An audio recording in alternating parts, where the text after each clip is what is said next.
नमस्कार, ये आकाशवाणी पटना है। अब आप राकेश कुमार सिंह से प्रादेशिक समाचार सुनिए। पहले मुख्य समाचार।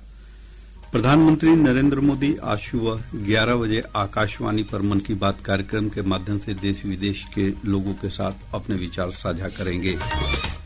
केंद्र सरकार ने कल से शुरू हो रहे संसद सत्र के लिए आज सर्वदलीय बैठक बुलाई। 18वीं विधानसभा का प्रथम सत्र कल से हो रहा है शुरू। पहले दिन नवनिर्वाचित सदस्य लेंगे शपथ। और पूर्व मध्य रेलवे ने कोहरे को देखते हुए लंबी दूरी की 24 जोड़ी रेलगाड़ियों को कल से रद्द करने का निर्णय लिया। अब समाचार विस्तार से। प्रधानमंत्री नरेंद्र मोदी आज पूर्वाह्न 11 बजे आकाशवाणी पर मन की बात कार्यक्रम में देश विदेश के लोगों के साथ अपने विचार साझा करेंगे। यह कार्यक्रम की 128वीं कड़ी होगी। मन की बात का प्रसारण आकाशवाणी और दूरदर्शन के पूरे नेटवर्क पर किया जाएगा। इसके अलावा आकाशवाणी की वेबसाइट तथा news on AIR mobile app पर भी यह उपलब्ध होगा। कार्यक्रम को प्रसार भारती के वेब्स OTT प्लेटफॉर्म पर भी सुना जा सकता है। मन की बात कार्यक्रम का आकाशवाणी, दूरदर्शन समाचार, प्रधानमंत्री कार्यालय और सूचना तथा प्रसारण मंत्रालय के YouTube चैनलों पर भी सीधा प्रसारण होगा।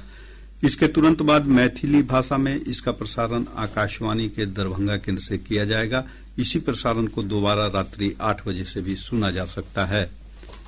केंद्र सरकार ने संसद के शीतकालीन सत्र से पहले आज नई दिल्ली में सर्वदलीय बैठक बुलाई है। यह सत्र कल से शुरू होगा और 19 दिसंबर तक चलेगा। ब्यौरा हमारे संवाददाता से। संसदीय कार्य मंत्री किरेन रिजिजू संसद के दोनों सदनों के राजनीतिक दलों के नेताओं के साथ बैठक करेंगे। इस बैठक का उद्देश्य सभी दलों के बीच सहयोग और बेहतर समन्वय बनाना है, ताकि लोकसभा और राज्यसभा का कामकाज सुचारू और प्रभावी रूप से चल सके। सत्र के दौरान कई महत्वपूर्ण विधेयकों पर चर्चा कर उसे पारित किए जाने की संभावना है। इन विधेयकों में परमाणु ऊर्जा विधेयक 2025, बीमा विधि संशोधन विधेयक, भारत उच्चतर शिक्षा आयोग विधेयक और राष्ट्रीय राजमार्ग संशोधन विधेयक शामिल हैं। इस सत्र में संसद की 19 दिनों में कुल 15 बैठकें होंगी। आनंद कुमार के साथ अमन यादव, आकाशवाणी समाचार, दिल्ली। 18वीं विधानसभा का प्रथम सत्र कल से शुरू हो रहा है। सत्र के पहले दिन सभी नवनिर्वाचित सदस्यों को प्रोटेम स्पीकर नरेंद्र नारायण यादव सदन की सदस्यता ग्रहण करने के लिए शपथ दिलाएंगे। 2 दिसंबर को नए विधानसभा अध्यक्ष पद के लिए नामांकन होगा। 3 दिसंबर को विधानमंडल के दोनों सदनों का संयुक्त अधिवेशन आयोजित किया जाएगा। अधिवेशन को राज्यपाल आरिफ मोहम्मद खान संबोधित करेंगे। 4 दिसंबर को राज्यपाल के अभिभाषण पर सरकार उत्तर देगी। 5 दिसंबर को दोनों सदनों में द्वितीय अनुपूरक बजट पेश किए जाएंगे। इसके बाद विनियोग विधेयक पेश किया जाएगा। इधर 5 दिवसीय सत्र के दौरान विधानसभा भवन की सुरक्षा और कानून व्यवस्था बनाए रखने के विशेष प्रबंध किए गए हैं। पटना सदर के अनुमंडल पदाधिकारी गौरव कुमार ने विधानसभा के आसपास किसी तरह के प्रदर्शन, जुलूस और नारेबाजी पर रोक लगाने का आदेश जारी किया है। कांग्रेस पार्टी की सभी जिलाध्यक्षों की बैठक कल पटना में होगी। प्रदेश कांग्रेस मुख्यालय सदाकत आश्रम में होने वाली इस बैठक की अध्यक्षता प्रदेश अध्यक्ष राजेश राम करेंगे। इस बैठक में विभिन्न मुद्दों पर चर्चा होने की संभावना है। इस दौरान बैठक में कांग्रेस विधायक दल के नेता की घोषणा की जाएगी। पार्टी के मुख्य प्रवक्ता राजेश राठौर ने बताया कि सभी जिलाध्यक्षों, कार्यकारी अध्यक्षों और मोर्चा संगठनों के प्रमुखों को इस बैठक में अनिवार्य रूप से शामिल होने को कहा गया है। गौरतलब है कि कल राजद के वरिष्ठ नेता तेजस्वी प्रसाद यादव को महागठबंधन विधानमंडल और विधायक दल का नेता चुना गया है। सहकारिता मंत्री प्रमोद कुमार ने कहा है कि किसानों को धान खरीद के बाद पैसे 48 घंटे के दौरान दे दिए जाएंगे। पटना में धान खरीद की समीक्षा करने के बाद मंत्री श्री कुमार ने कहा कि इस वर्ष खरीफ मौसम में धान खरीद का लक्ष्य 3685 टन रखा गया है। उन्होंने कहा कि कल से वीडियो कॉन्फ्रेंस के माध्यम से प्रत्येक मंडल की समीक्षा की जाएगी। मंत्री ने अधिकारियों को कृषि संयंत्र योजना, प्रधानमंत्री जन औषधि केंद्र, प्रधानमंत्री किसान समृद्धि केंद्र और विभाग की ओर से संचालित योजनाओं की जानकारी लोगों को देने का निर्देश दिया। बिहार विद्यालय परीक्षा समिति ने 2026 का वार्षिक परीक्षा कैलेंडर जारी कर दिया है। 2 फरवरी से इंटरमीडिएट और 17 फरवरी से मैट्रिक की परीक्षा आयोजित की जाएगी। समिति के अध्यक्ष आनंद किशोर ने संवाददाताओं से बातचीत करते हुए बताया कि 13 फरवरी तक इंटरमीडिएट की परीक्षा और 25 फरवरी को मैट्रिक की परीक्षा संपन्न होगी। उन्होंने कहा कि बोर्ड परीक्षा में पहली बार AI चैटबॉट का प्रयोग किया जाएगा, जिससे छात्रों को परीक्षा से संबंधित जानकारी आसानी से प्राप्त होगी। इस वार्षिक कैलेंडर के अनुसार आगामी वर्ष 2026 में इंटरमीडिएट की परीक्षाएं आगामी 2 फरवरी 2026 से फरवरी 2026 के बीच आयोजित की जाएंगी और मैट्रिक की वार्षिक परीक्षा का आयोजन आगामी 17 फरवरी से 25 फरवरी 2026 के बीच किया जाना प्रस्तावित है। समिति द्वारा यह लक्ष्य रखा गया है कि जो भी सूचनाएं सभी परीक्षार्थियों को उपलब्ध कराई जाती हैं, वह अखबार के अलावा मोबाइल ऐप के माध्यम से और अन्य भी प्रकार के संचार माध्यमों से उनको उपलब्ध कराई जाएंगी और आर्टिफिशियल इंटेलिजेंस का इस्तेमाल समिति द्वारा न सिर्फ चैटबॉट के माध्यम से उनको सुविधा उपलब्ध कराने के लिए, बल्कि इसके अलावा रजिस्ट्रेशन में भी आगामी वर्ष में आर्टिफिशियल इंटेलिजेंस का इस्तेमाल किया जाएगा ताकि निबंधन में होने वाली कुछ अनियमितताओं या विसंगतियों पर नियंत्रण किया जा सके। पुलिस महानिदेशकों और महानिरीक्षकों का सम्मेलन आज रायपुर में संपन्न हो जाएगा।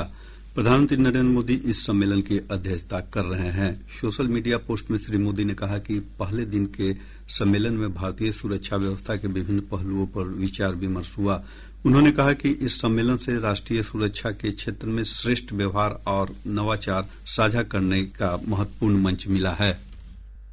यह सम्मेलन नवा रायपुर स्थित भारतीय प्रबंधन संस्थान में आयोजित किया जा रहा है। केंद्रीय गृह मंत्री अमित शाह, राष्ट्रीय सुरक्षा सलाहकार अजीत डोभाल, केंद्रीय गृह राज्य मंत्री, विभिन्न राज्यों और केंद्र शासित प्रदेशों के पुलिस महानिदेशक तथा केंद्रीय पुलिस संगठनों के प्रमुख इस सम्मेलन में भाग ले रहे हैं। इस वर्ष सम्मेलन का विषय है विकसित भारत सुरक्षा आयाम। सम्मेलन के दौरान वामपंथी उग्रवाद, आतंकवाद रोधी कार्रवाई, आपदा प्रबंधन, महिलाओं की सुरक्षा तथा पुलिसिंग में फोरेंसिक विज्ञान और आर्टिफिशियल इंटेलिजेंस के उपयोग जैसे प्रमुख राष्ट्रीय सुरक्षा मुद्दों पर विस्तार से विचार विमर्श किया जा रहा है। सम्मेलन के दौरान प्रधानमंत्री विशिष्ट सेवा के लिए राष्ट्रपति पुलिस पदक भी प्रदान करेंगे। विकल्प शुक्ला की रिपोर्ट के साथ समाचार कक्ष से करिश्मा राय।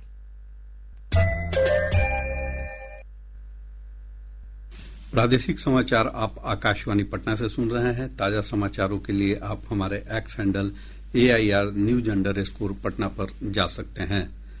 प्रदेश के मौसम में लगातार उतार चढ़ाव की स्थिति बनी हुई है। मौसम विभाग के अनुसार पिछले 24 घंटों के दौरान प्रदेश के विभिन्न भागों में मौसम शुष्क बना रहेगा। इसके साथ ही अलग अलग स्थानों पर अगले 2 दिनों तक कोहरे के बने रहने के आसार हैं। वहीं पिछले 24 घंटों के दौरान सबसे कम दृश्यता 600 मीटर पूर्णिया में दर्ज किया गया।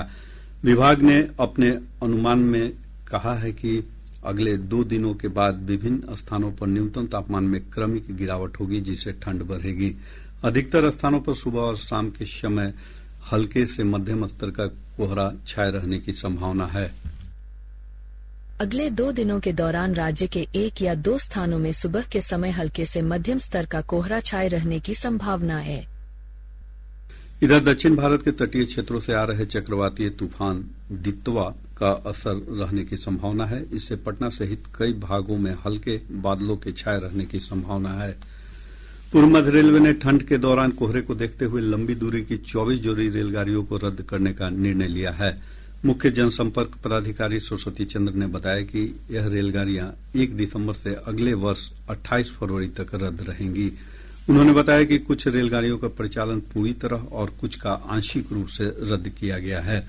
पदाधिकारी ने बताया कि रद्द किए जाने वाली रेलगाड़ियों में प्रयागराज मुजफ्फरपुर, कामाख्या गया, ग्वालियर बरौनी, हटिया आनंद विहार समेत अन्य रेलगाड़ियां शामिल है। उन्होंने कहा कि इसके साथ ही सप्ताह में 1 से 3 दिन तक रद्द रहने वाली गाड़ियों में गरीब रथ, नॉर्थ ईस्ट और महानंदा एक्सप्रेस ट्रेन समेत अन्य रेलगाड़ियां शामिल है। प्रदेश के विभिन्न स्थानों की हवा लगातार प्रदूषित हो रही है। पिछले 24 घंटों के दौरान AQI जांच में राजधानी पटना समेत 8 शहरों की वायु प्रदूषित मिली है। वायु प्रदूषण नियंत्रण परिषद के अनुसार इस अवधि में पटना का समनपुरा क्षेत्र सबसे अधिक प्रदूषित रहा। यहां का वायु गुणवत्ता सूचकांक 318 दर्ज किया गया, जबकि छपरा शहर की हवा सबसे स्वच्छ पाई गई है। यहां का AQI 51 दर्ज किया गया है। प्रदेश के सभी विश्वविद्यालयों में अगले वर्ष जनवरी माह में प्रोफेसर, एसोसिएट प्रोफेसर और सहायक प्राध्यापक की नियुक्ति की प्रक्रिया शुरू की जाएगी। शिक्षा विभाग ने इसके लिए सभी विश्वविद्यालयों से रिक्तियां मांगी है। विभाग ने नए विषयों से संबंधित जानकारी भी मांगी है। राज्य में गुड़ उत्पादन इकाई स्थापित करने के लिए गन्ना उद्योग विभाग ने ऑनलाइन आवेदन लेने की तिथि 25 दिसंबर तक बढ़ा दी है। पहले यह तिथि 25 नवंबर तक निर्धारित थी। विभाग के अनुसार इच्छुक किसान और निवेशक ccs.bihar.gov.in पर ऑनलाइन आवेदन कर सकते हैं। इसके साथ ही अपने जिले से संबंधित ईख अधिकारी या सहायक निदेशक से संपर्क कर सकते हैं। जहानाबाद जिले में साइबर अपराधियों ने एक अवकाश प्राप्त चिकित्सक से 27 लाख रुपए ठग लिए हैं। पुलिस मामले की छानबीन कर रही है। वहीं बक्सर जिले की पुलिस ने 18 से अधिक साइबर अपराधियों को गिरफ्तार किया है। गिरफ्तार अपराधियों के पास से 64 मोबाइल, 5 लैपटॉप और कई डिजिटल उपकरण बरामद किए गए हैं। बिहार की वीमेंस अंडर 23 की टीम ने T20 ट्रॉफी एलाइट मुकाबले में हिमाचल प्रदेश को 10 रन से हराकर जीत दर्ज की है। चंडीगढ़ में खेले गए इस मुकाबले में बिहार ने पहले बल्लेबाजी करते हुए 20 ओवरों में 5 विकेट खोकर 137 रन बनाए। जवाब में खेलने उतरी हिमाचल प्रदेश की टीम 20 ओवर में 127 रन ही बना सकी। राजधानी पटना के CDA कॉलोनी स्थित एक अधिवक्ता के घर से शास्त्री नगर थाना क्षेत्र की पुलिस ने 56 लाख रुपए की नशीली दवाओं के साथ 5 लोगों को गिरफ्तार किया है। निगरानी की विशेष अदालत ने पुल निर्माण निगम के तत्कालीन कार्यपालक अभियंता विनय कुमार सिंह को रिश्वत लेने के आरोप में 1 साल कैद के साथ 40,000 रुपए जुर्माने की सजा सुनाई है। अररिया जिले के पलासी थाना क्षेत्र की पुलिस ने वाहन जांच के दौरान एक बस से स्मैक और 50,000 नकदी के साथ एक महिला और एक युवक को गिरफ्तार किया है। समस्तीपुर जिले के सिंधिया थाना क्षेत्र के भरहर चौक के पास हाई टेंशन तार की चपेट में आने के कारण एक ट्रक चालक की करंट लगने से मौत हो गई। दरभंगा जिले की पॉक्सो अदालत ने एक नाबालिग से दुष्कर्म मामले में दोषी मंटून चौपाल को 20 वर्ष की कारावास और 30,000 रुपए अर्थदंड की सजा सुनाई है। और पटना से प्रकाशित प्रमुख समाचार पत्रों की सुर्खियां।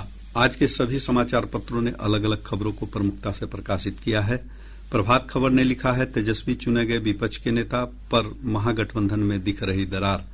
हिन्दुस्तान की सुर्खी है बिहार बोर्ड की वार्षिक परीक्षा 2026 का कैलेंडर जारी, मार्च अप्रैल में आएगा परिणाम। इंटरमीडिएट की परीक्षा 2 और मैट्रिक की परीक्षा 17 फरवरी से होगी। दैनिक जागरण लिखता है एयरबस के विमानों में तकनीकी खराबी, भारत समेत विश्व भर में कई उड़ानें लेट, यात्री परेशान। दैनिक भास्कर की विशेष खबर है दूरसंचार विभाग ने जारी किया नया नियम, व्हाट्सएप मोबाइल में एक्टिव सिम से ही चलेगा, कंप्यूटर में 6 घंटे में होगा लॉग आउट। आज अखबार लिखता है शिक्षक अभिभावक संगोष्ठी में 72,000 स्कूलों में पहुंचे करोड़ों अभिभावक। राष्ट्रीय सहारा ने रक्षा मंत्री राजनाथ सिंह के हवाले से लिखा है सैनिकों की तरह हर परिस्थिति में भूमिका निभाएं सिविल सेवक। और अब अंत में मुख्य समाचार एक बार फिर। प्रधानमंत्री नरेंद्र मोदी आज सुबह 11 बजे आकाशवाणी पर मन की बात कार्यक्रम के माध्यम से देश विदेश के लोगों के साथ अपने विचार साझा करेंगे। केंद्र सरकार ने कल से शुरू हो रहे संसद सत्र के लिए आज सर्वदलीय बैठक बुलाई। 18वीं विधानसभा का प्रथम सत्र कल से हो रहा है शुरू। पहले दिन नवनिर्वाचित सदस्य लेंगे शपथ। और पूर्व मध्य रेलवे ने कोहरे को देखते हुए लंबी दूरी की 24 जोड़ी रेलगाड़ियों को कल से रद्द करने का निर्णय लिया। इसके साथ ही आकाशवाणी पटना से प्रसारित प्रादेशिक समाचार का ये अंक समाप्त हुआ। आकाशवाणी पटना से अगला समाचार बुलेटिन दोपहर 2 बजे प्रसारित किया जाएगा।